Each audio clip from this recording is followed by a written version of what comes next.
आज आमर रोषेई हम आलू चना मसला तरकारी। चलतु चना को बर्तमान बतुरे दवा।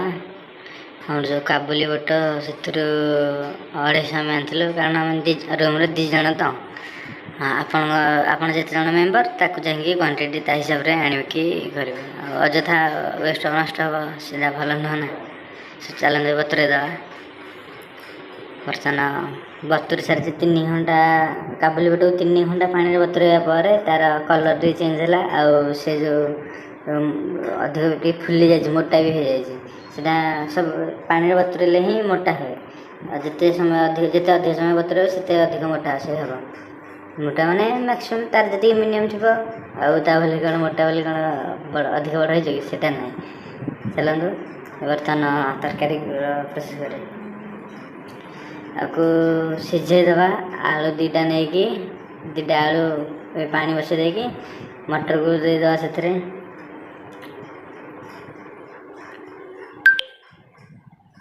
मटर दे सारा पर आलू 2टा काटिकी से पकईदवा। आपड़ जो चाहिए पकई पारे आलू को काटिदवा।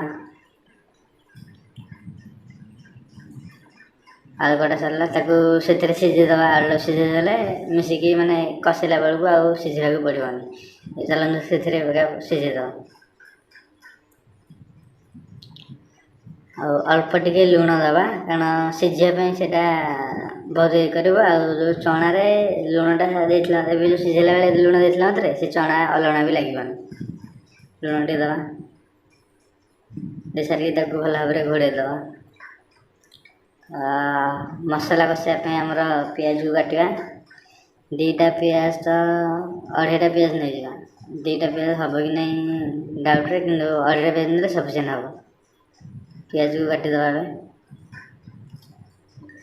पियाज काटी सारा पर 2टा टमाटो नहीं जा टमाटो को से ऐड कर 2टा टमाटो भी भल भाव में काटि नवा।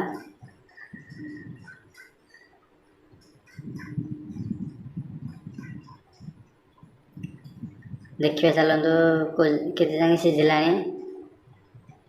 नॉर्मल सीझी जाए टिके सीझ आ 2-3 मिनट सीझले भल आसो। सीझी जाए बट टिके सीझले भल लगे।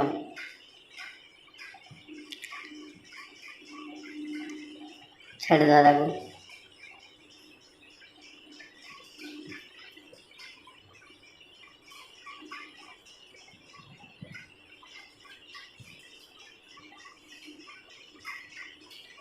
एबे आलू मटर पूरा भल भाव में सीझी जाए 2-3 मिनट तक छाड़ा पर से पूरा आलू मटर पूरा भल भाव में सीझी जाए। आपको गोटे अलग पात्र को काढ़ीदवा।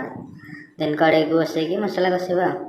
चलतु आपको अलग गोटे जगह रखीद गोटे बेलार स्टोर करदे। से गरम पानी सहित रखी जहाँ भी सीझी न टे सीझीज। कड़े तेल गरम करवा। तेल गरम सारा पर पियाज को ऐड करवा। टे अल्प होगला पूरा भल भाव में तेल गरम होगा। चलतु पियाज को ऐड करिया तेल रे।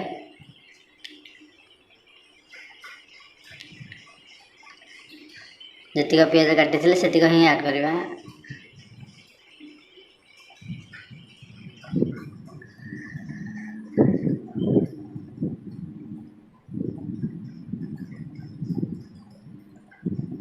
भल भाव में मिक्स करदे। टिके पियाज नाली है आमर जो अदा रसुण पेस्ट ता सागरे ऐड करवा।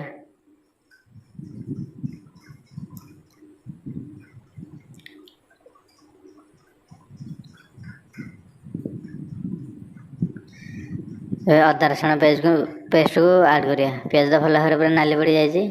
जदि भी आप माने अदा रसुण कि छेचिकी पकाउछंती तो अदा रसुण पकई सारा पर पानी दिंतु। ना जब पैकेट रू पेस्ट कि पकाउछंती देन से पेस्ट भितर पानी आगुआ दे दिंतु टिके देकी तापर से ढालतु ना कड़े पूरा लगी जाऊँ।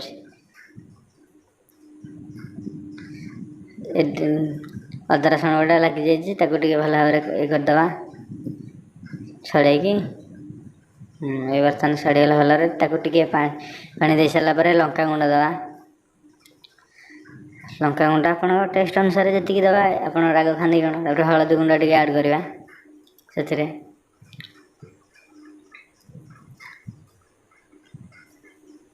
ପୁଣି ସେଥିରେ ଚିକେନ୍ ମସଲା ଆଡ଼୍ କରିବା। ନର୍ମାଲ ପିଆଜ ଆମର ମସଲାକୁ ଦେଖିକି ପକାଇବା ଆଉ। ଚିକେନ୍ ମସଲା ପକାଇ ସାରିଲା ପରେ ଧନିଆ ଗୁଣ୍ଡ ଟିକେ ଆଡ଼୍ କରିବା, ଜିରା ଗୁଣ୍ଡ ଟିକେ ଆଡ଼୍ କରିବା। ଆଡ଼୍ ହେଲା ପରେ ଅଳ୍ପ ପାଣିରେ ତାକୁ ଯେଉଁ ପାଣି ଦେଇଥିବା ସେଥିରେ ଟମାଟୋକୁ ଆଡ଼୍ କରିଦେବା। ଟମାଟୋ ଆଡ଼୍ କରିଦେଲା ମାତ୍ରେ ଟମାଟୋ ସେଥିରୁ ତେଲଟାକୁ ଛଡ଼େଇବାରେ ସାହାଯ୍ୟ କରିବ, ଆଉ ଗ୍ରେଭି ବି ମୋଟା ହେବ। ଟମାଟୋ ବି ପୁରା ମେଲ୍ଟ ହୋଇଯାଇଥିବ ସେଇ ମସଲାରେ। ତାକୁ ଟିକେ କିଛି ସମୟ ଘାଣ୍ଟିକି ଛାଡ଼ିଦେବା ତାକୁ କଷିବା ପାଇଁ ମସଲାଟା।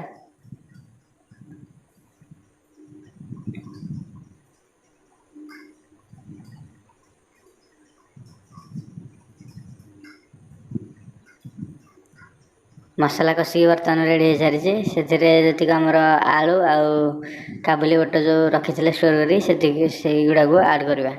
ଆଡ଼୍ କରିକି ଭଲ ଭାବରେ ଘାଣ୍ଟିକି ମିକ୍ସ କରିଦେବା। ପାଣି ତ ଆମର ଅଲରେଡ଼ି ଅଛି, ସେ ପାଣିରେ ତାକୁ ଟିକେ କିଛି ସମୟ କଷିବା ପାଇଁ ଛାଡ଼ିଦେବା। ପାଣିଟା ଭଲ ଭାବରେ କଷିବା, ମାନେ ମସଲାଟା ପୁରା ଭଲ ଭାବରେ ସେଥିରେ ଆଡ଼୍ ହେଲା ମାତ୍ରେ ଆଳୁ ଆଉ ମଟରରେ ଲାଗିବ କଷିବାକୁ ଦେଲେ ଟିକେ। ଆଳୁ ମଟରରେ ଲାଗିଗଲା ପରେ ଦେଖିବା କଷା ପୁରା ଏବେ ରେଡ଼ି ହୋଇଯାଇଛି।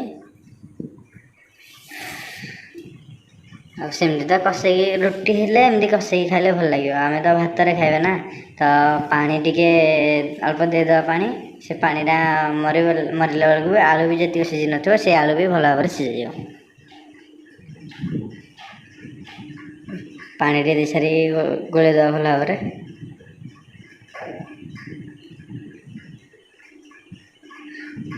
ଏବେ ସେ ପାଣି ମରି ସାରିଲା ପରେ ଗରମ ମସଲା ପକାଇଦେବା। ଗରମ ମସଲା ପକାଇକି ତାକୁ ଘୋଡ଼େଇଦେବା, କାରଣ ଗରମ ମସଲା ପକାଇକି ଘୋଡ଼େଇକି ଯେତେବେଳେ ଢାଙ୍କୁଣୀଟା କାଢ଼ିବେ ନା, ତା'ର ବାସ୍ନା ପୁରା ଅଲଗା ପ୍ରକାର। ଚାଲନ୍ତୁ ଘୋଡ଼େଇଦେବା ଆଉ ଗ୍ୟାସ୍ଟାକୁ ଅଫ୍ କରିଦେବା। ପାଣି ତ ମରିସାରିଛି। ଭାତକୁ କାଢ଼ିଦେବା ଭାତ ଥାଳିରେ।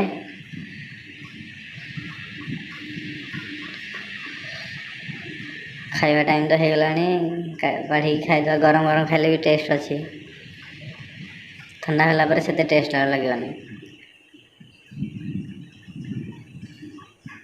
ତରକାରୀ ଢଙ୍କୁଣି ଘୋଡ଼ା ସ୍ମେଲ୍ ପୁରା ଅଲଗା ପ୍ରକାର। ଗରମ ମସଲାଟା ଘୋଡ଼େଇ ଦେଲା ମାତ୍ରେ ସ୍ମେଲ୍ଟା ସେ ଭିତରେ ହିଁ ରହିବ।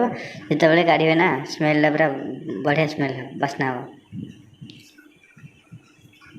ତାକୁ ଟିକେ ଘାଣ୍ଟି ଦେବା। ମସଲାଟା ଉପରେ ଅଛି ନା, ତାକୁ ଭଲ ଭାବରେ ମିକ୍ସ କରିଦେଇକି କାଢ଼ିବା। ଆମେ ତ ତରକାରୀ ବନେଇକି ଖାଇବାକୁ ଯାଉଛୁ, ଆପଣ ବି ବନେଇକି ଘରେ ଖାଆନ୍ତୁ ଆଉ କମେଣ୍ଟରେ କୁହନ୍ତୁ କେମିତି ହେଇଛି। ଆଉ ଚ୍ୟାନେଲକୁ ବି ସବସ୍କ୍ରାଇବ୍ କରିକି ଯାଆନ୍ତୁ। ରହୁଛି, ବାଏ। ଦେଖା ହେବା ନେକ୍ସଟ ଭିଡ଼ିଓରେ।